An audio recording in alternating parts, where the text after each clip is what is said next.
നമസ്കാരം. രഞ്ജിത്സ് ഇംഗ്ലീഷിൻ്റെ പുതിയൊരു ക്ലാസ്സിലേക്ക് സ്വാഗതം. നമ്മൾ പതിവ് പോലെ 5 ക്വസ്റ്റ്യൻസാണ് ഇവിടെ വിശകലനം ചെയ്യാൻ പോകുന്നത്. ഈ ക്വസ്റ്റ്യൻസ് മിക്കപ്പോഴും നിങ്ങൾക്ക് പരിചിതമായിരിക്കും. കാരണം മിക്കപ്പോഴും PSC പരീക്ഷകളിൽ ആവർത്തിച്ച് ചോദിക്കുന്ന തരത്തിലുള്ള ചോദ്യങ്ങളാണ് നമ്മൾ ഈ ക്ലാസ്സിൽ ഉൾപ്പെടുത്തിയിരിക്കുന്നത്. അപ്പോൾ നമുക്ക് നമ്മുടെ ക്ലാസ്സിലേക്ക് വരാം.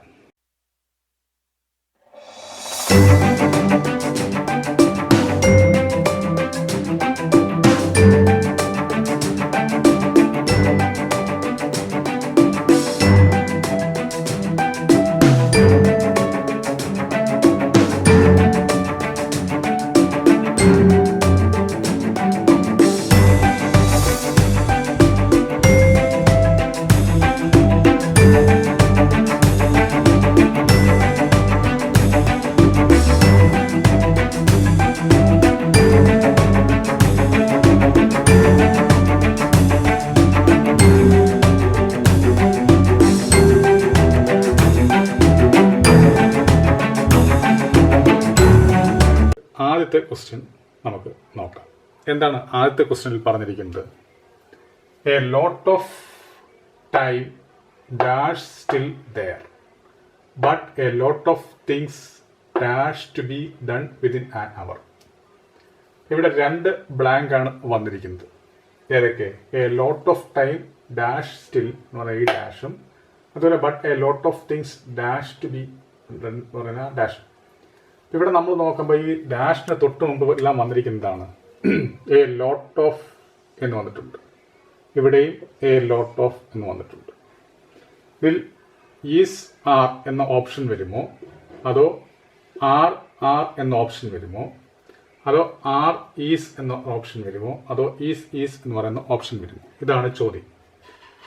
അപ്പോൾ മനസ്സിലാക്കേണ്ട കാര്യം, നമ്മൾ ഈ എ ലോട്ട് ഓഫ് എന്നുമായി ബന്ധപ്പെട്ടാണ്. എന്താ എ ലോട്ട് ഓഫ് എന്ന് പറയുന്ന വാക്കിൻ്റെ അർത്ഥം? ധാരാളം എന്നാണ് അർത്ഥം. ലാർജ് എമൗണ്ട് എന്നാണ് ഉദ്ദേശിക്കുന്നത്. Plenty of, A large amount എന്നൊക്കെയാണ് എ ലോട്ട് ഓഫ് കൊണ്ട് ഉദ്ദേശിക്കുന്നത്. അപ്പോൾ എ ലോട്ട് ഓഫ് ടൈം എന്ന് പറയുമ്പോൾ എന്താ? ഇഷ്ടംപോലെ സമയം, ധാരാളം സമയം, പ്ലെൻറ്റി ഓഫ് ടൈം എന്നുള്ളതാണ് എ ലോട്ട് ഓഫ് ടൈം കൊണ്ട് ഉദ്ദേശിക്കുന്നത്, അല്ലേ? അപ്പോൾ എ ലോട്ട് ഓഫ് ടൈം എന്താണ് എ ലോട്ട് ഓഫ് ടൈം കൊണ്ട് ഉദ്ദേശിക്കുന്നത്? പ്ലെൻറ്റി ഓഫ് ടൈം, ഇഷ്ടംപോലെ സമയം. അപ്പോൾ എ ലോട്ട് ഓഫിൻ്റെ അർത്ഥം എന്താ? ഇഷ്ടം പോലെ എന്നർത്ഥം, അമിതമായ, അബണ്ടൻസ് എന്നൊക്കെയാണ് എ ലോട്ട് ഓഫ് കൊണ്ട് ഉദ്ദേശിക്കുന്നത്. പ്ലെൻറ്റി ഓഫ് എന്നർത്ഥത്തിലാണ് എ ലോട്ട് ഓഫ് ഉപയോഗിച്ചിരിക്കുന്നത്. അപ്പോൾ എ ലോട്ട് ഓഫ് ടൈം എന്ന് പറയുമ്പോൾ എന്താ? ഇഷ്ടം പോലെ സമയം. ഡാഷ് സ്റ്റിൽ ദെയർ, അപ്പോൾ ഇതെല്ലാം പ്രസന്റ് ടെൻസിലാണ് ഉദ്ദേശിച്ചിരിക്കുന്നത്. ഈസ് ആർ ഒക്കെ പറയുന്നത് എന്താ? പ്രസന്റ് ടെൻസാണ്. അപ്പോൾ ഇവിടെ എന്തായിരിക്കും ഉദ്ദേശിക്കുന്നത്? ഇഷ്ടം പോലെ സമയമുണ്ട്, ഇപ്പോഴും ഇഷ്ടം പോലെ സമയമുണ്ട്. പക്ഷേ കൂടുതൽ കാര്യങ്ങൾ 1 മണിക്കൂറിനുള്ളിൽ ചെയ്തു തീർക്കണം, അല്ലെങ്കിൽ ചെയ്തു തീർക്കേണ്ടതായിട്ടുണ്ട് എന്നാണ് ഇവിടെ ഉദ്ദേശിക്കുന്നത്. ഇഷ്ടംപോലെ സമയമുണ്ട്. അപ്പോൾ ഇഷ്ടംപോലെ സമയമുണ്ടെങ്കിൽ നമുക്കതിന് സമയപരിധിയൊന്നും വേണ്ടായിരുന്നു. നമുക്ക് അതിനനുസരിച്ച് നമുക്ക് ചെയ്യാമായിരുന്നു, സമയത്തിനനുസരിച്ച് ചെയ്യാമായിരുന്നു. പക്ഷെ ഇവിടെ എന്താ പറയുന്നത്? ഇഷ്ടംപോലെ സമയമുണ്ട്, പക്ഷേ 1 മണിക്കൂറിനുള്ളിൽ ഈ പറയുന്ന കാര്യങ്ങളെല്ലാം ചെയ്തു തീർക്കണം എന്നാണ് ഇവിടെ ഉദ്ദേശിക്കുന്നത്. അപ്പോൾ നമ്മുടെ പ്രശ്നം എന്താ? ഇത് കോൺകോഡുമായി ബന്ധപ്പെട്ട ഒരു ചോദ്യമാണ്. അത് എ ലോട്ട് ഓഫിന് ശേഷം എ ലോട്ട് ഓഫിൽ തുടങ്ങുന്ന, അല്ലെങ്കിൽ എ ലോട്ട് ഓഫ് എന്ന് പറയുന്ന സംഭവം വരുന്ന വാക്യത്തിൽ നമ്മൾ സിംഗുലർ ഉപയോഗിക്കുമോ പ്ലൂറൽ ഉപയോഗിക്കുമോ എന്നുള്ളതാണ് ചോദ്യം. ഇവിടെ നോക്കുക, എ ലോട്ട് ഓഫ് ടൈം.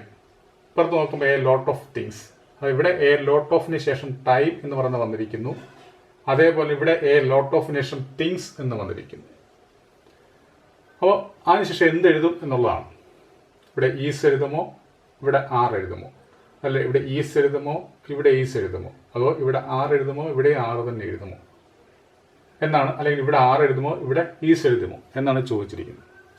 അപ്പോൾ നമ്മൾ മനസ്സിലാക്കേണ്ട കാര്യം, ഇതിനൊരു എളുപ്പ വഴി എന്ന് പറയുന്നത് എന്താണ്?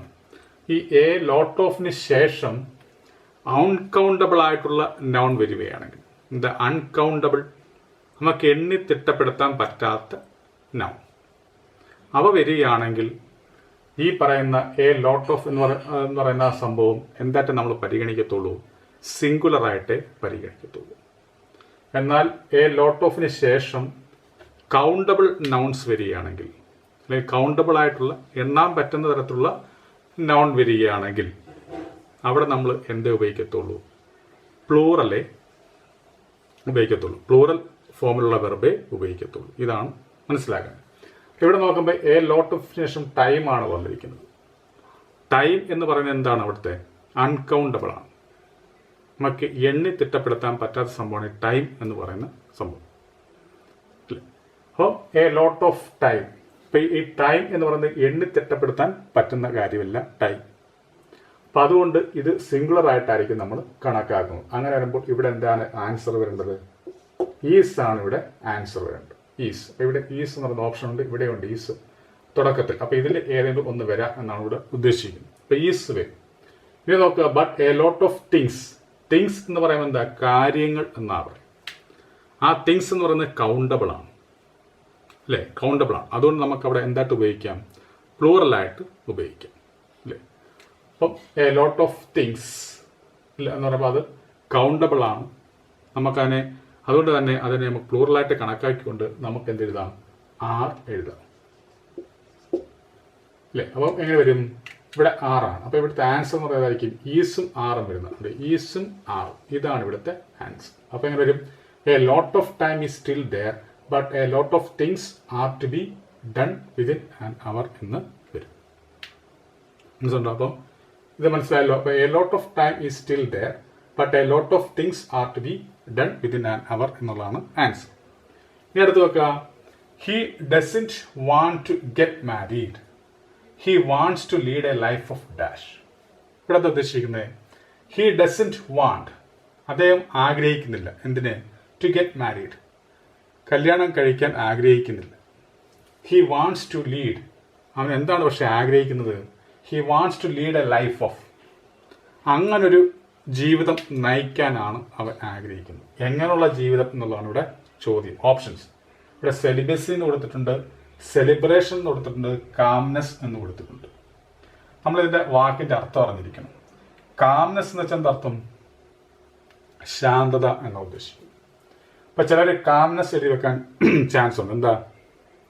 വിവാഹ ജീവിതം അല്ലെങ്കിൽ വിവാഹം കഴിച്ചവർ എന്ത് ചെയ്യും? വേണമെങ്കിൽ കാംനെസ് എഴുതി വെക്കാൻ ചാൻസ് ഉണ്ട്. കാരണം വിവാഹം കഴിക്കുമ്പോൾ നമ്മുടെ ഭയങ്കര ഒരു ജീവിതത്തിലേക്ക് വരുമ്പോൾ നമുക്ക് ഭയങ്കര ടെൻഷൻസും കാര്യങ്ങളൊക്കെ ഉണ്ടാവും എന്ന ധാരണയിൽ ഒരു ശാന്തത കിട്ടട്ടെ എന്നുള്ള രീതിയിൽ ചിലർ കാംനെസ് എന്ന് എഴുതി വെക്കാൻ ചാൻസ് ഉണ്ട്. എന്നാൽ ചില ആൾക്കാരോ ജീവിതം വളരെ ലക്ഷറിയസ് ആയിട്ട് ജീവിക്കണം എന്നാഗ്രഹിക്കുന്ന ആൾക്കാർ വേണമെങ്കിൽ എന്ത് ചെയ്യും? സെലിബ്രേഷൻ എന്നെഴുതി വെക്കാൻ ചാൻസ് ഉണ്ട്. ആഘോഷമാക്കാൻ ലൈഫ്, അല്ലേ? ലൈഫ് ആക്ച്വലി ആഘോഷമാകുന്നത് എപ്പോഴാണ്? നമുക്കൊരു പാർട്ട്ണർ, അല്ലേ? നമുക്കും കൂടെ ഒരു പങ്കാളിത്തം വരുമ്പോഴാണ് നമുക്ക് ലൈഫ് ആസ്വദിക്കാൻ പറ്റുന്നത്. എങ്കിൽ മാത്രമേ ലൈഫ് എന്താവത്തുള്ളൂ? സെലിബ്രേറ്റഡ് ആവത്തുള്ളൂ, അല്ലേ? സെലിബ്രേഷൻ എന്ന് പറയുന്ന ഓപ്ഷനിലേക്ക് നമുക്ക് വരാൻ പറ്റത്തുള്ളൂ. ഇവിടെ എന്താ ആഗ്രഹിക്കുന്നത്? കല്യാണം കഴിക്കുന്നില്ലെന്ന ഉദ്ദേശിക്കും. അപ്പം സെലിബ്രേഷൻ്റെ അർത്ഥം നമുക്കറിയാം, ആഘോഷം, കാംനെസ്, ശാന്തത. ഇനി നമുക്കറിയാൻ വയ്യാത്തൊരു വാക്കാണ് ഇത് സെലിബസി എന്നുണ്ട്. നമുക്കെന്ന് വെച്ച് കഴിഞ്ഞാൽ ചിലരൊക്കെ അറിയാം, അല്ലെ? പൊതുവെ അറിയാൻ ചാൻസ് ഇല്ലാത്തൊരു വാക്കാണ്. കാരണം ഇതിൽ കൊടുത്തിരിക്കുന്നതിൽ പരിചിതമായ രണ്ട് വാക്കുകളാണ് സെലിബ്രേഷനും കാംനെസ്. അത് മിക്കവാറുള്ള എല്ലാവർക്കും അറിയും. എന്നാൽ സെലിബസി എന്ന് പറയുന്ന വാക്ക് ഒരുമാതിരിപ്പെട്ടവർക്ക് അറിയാൻ ചാൻസ് ഇല്ല. അതുകൊണ്ടാണ് PSC ഇങ്ങനെ ഇത്തരത്തിൽ ചോദിക്കുന്നത്. അപ്പൊ എന്താ സെലിബസി കൊണ്ട് ഉദ്ദേശിക്കുന്നത്? എന്താ സെലിബസി? അൺമാരീഡ് എന്നർത്ഥം, അല്ലേ? സെലിബസി എന്താ ഉദ്ദേശിക്കുന്നത്? അൺമാരീഡ്, അല്ലേ? അപ്പൊ സെലിബസി എന്ന് പറയുന്ന വാക്കിന്റെ അർത്ഥം എന്തുവാ? അൺമാരീഡ് എന്നർത്ഥം, അല്ലെ? വിവാഹം കഴിക്കാത്ത, അല്ലേ? അപ്പം അതായത് ബാച്ചുലർ ലൈഫ്. ആണുങ്ങൾ പറയുമ്പോൾ എന്താ? ബാച്ചുലർ ലൈഫ് എന്ന് പറയും, വിവാഹം കഴിക്കാതുള്ള ജീവിതം. അപ്പോൾ ഇവിടെ എന്താ നമുക്ക് ഈ ഓപ്ഷനിൽ നമുക്ക് അപ്രോപ്രിയേറ്റ് ആയിട്ടുള്ള വാക്കെന്ന് പറയുന്നത് ഏതായിരിക്കും? സെലിബസി ആയിരിക്കും, അല്ലേ? അപ്പോൾ ഇവിടെ എന്തായിരിക്കും? He doesn't want to get married, he wants to lead a life of celibacy. എന്താ സെലിബസി?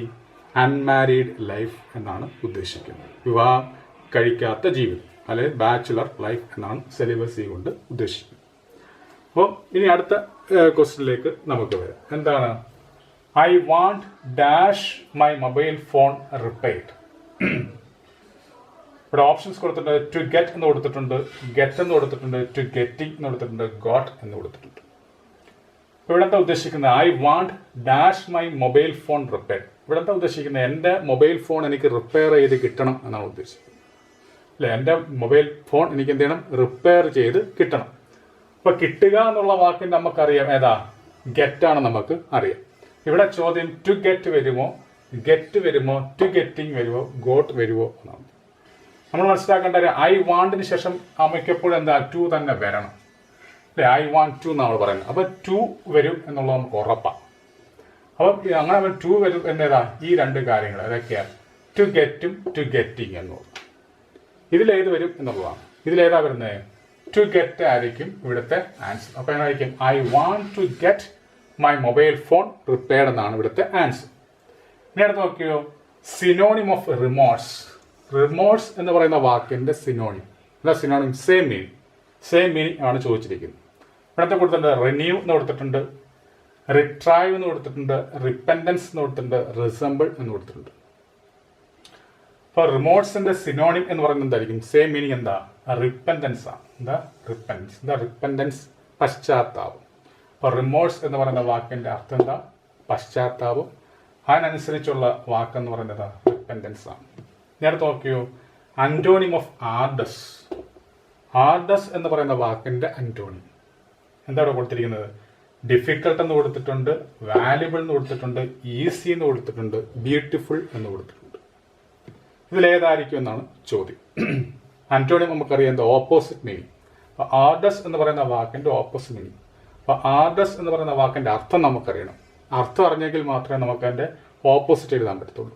എന്താ ആർഡസ് എന്ന് പറയുന്ന വാക്കിന്റെ അർത്ഥം, ഡിഫിക്കൽട്ട് എന്നാണ്, പ്രയാസമുള്ള എന്നർത്ഥം. അങ്ങനെ ഒരു വാക്ക് ഇവിടെ കൊടുത്തിട്ടുണ്ട്, ഡിഫിക്കൽട്ട്. പക്ഷെ ഇവിടെ എന്താ ചോദിച്ചിരിക്കുന്നത്, ഓപ്പോസിറ്റാണ് ചോദിക്കും. അപ്പൊ ഡിഫിക്കൽട്ടിന്റെ ഓപ്പോസിറ്റ് എന്തായിരിക്കും, ഈസി അല്ലേ. അപ്പൊ ആർഡസിന്റെ അന്റോണിം എന്ന് പറയുന്നത് ഏതായിരിക്കും, ഈസി ആണ് അല്ലെ. അപ്പൊ അന്റോണിം ഓഫ് ആർഡസ് എന്ന് പറയുന്നതാണ് ഈസി, എളുപ്പം എന്ന അർത്ഥത്തിലാണ് ആർഡസിന്റെ ഓപ്പോസിറ്റ് ആയിട്ട് വരും. ആർഡസ് എന്ന് വെച്ചാൽ ഡിഫിക്കൽട്ട്, അതിന്റെ ഓപ്പോസിറ്റ് എന്തായിരിക്കും, ഈസി. അപ്പൊ ഇത്രയാണ് നമ്മൾ കാര്യങ്ങൾ അറിഞ്ഞിരിക്കേണ്ടത്. അപ്പോൾ ഈ ക്ലാസ് നിങ്ങൾക്ക് നല്ലപോലെ മനസ്സിലായെന്ന് ഞാൻ കരുതുന്നു. അങ്ങനെ മനസ്സിലായിട്ടുണ്ടെങ്കിൽ തീർച്ചയായിട്ടും നിങ്ങൾ ഈ ക്ലാസ് ലൈക്ക് ചെയ്യുക, അതുപോലെ തന്നെ ഷെയർ ചെയ്യുക. അപ്പം പുതിയതായി കാണുന്ന ആൾക്കാർ പുതിയ വീഡിയോകൾ നിങ്ങളുടെ ഇമെയിലിലേക്ക് ലഭിക്കുവാൻ വേണ്ടി എൻ്റെ ചാനൽ സബ്സ്ക്രൈബും ചെയ്യുക. നിങ്ങൾക്ക് എല്ലാവർക്കും നല്ലൊരു വിജയം ആശംസിച്ചുകൊണ്ട് ഞാൻ നിർത്തുന്നു. നമസ്കാരം.